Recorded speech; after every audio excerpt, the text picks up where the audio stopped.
William Sidwen, Dr. Kathy here, candidate for National Chief. Today I want to talk to you about influencing legislation. The Assembly of First Nations National Chief is a spokesperson for First Nation leadership in what is now called Canada. It's the responsibility of the National Chief to make known to the Assembly of Chiefs any rising legislation or dangers that will impact our inherent and constitutional rights as First Nations. As economic prosperity grows within Canada and within our nations, so does the need to have our voices heard, respected, and considered at lawmaking tables.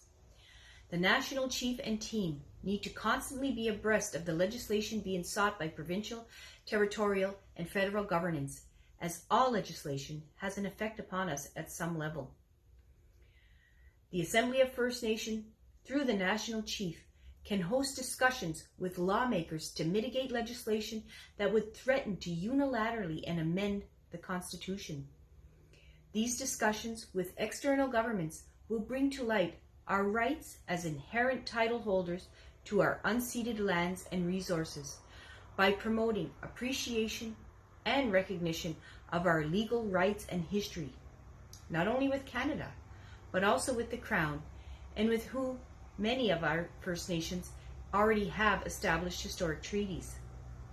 Some recent examples of legislation that could profoundly affect our constitutionally protected rights include Quebec nationalism and Western alienation efforts.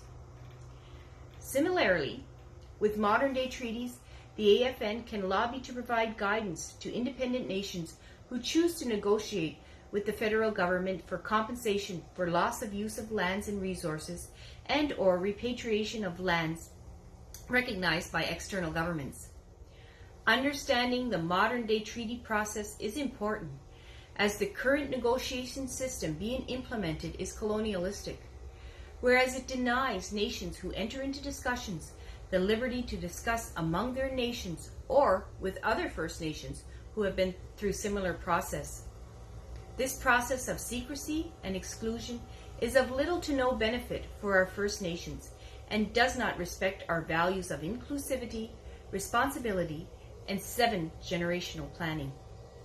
As National Chief, I would ensure our human and inherent rights are made known to the external governments and Canadians, and through the directive of the Chiefs, ensure safeguards are in place to protect our future generations and promote recognition of best practices and fairness regarding legislation.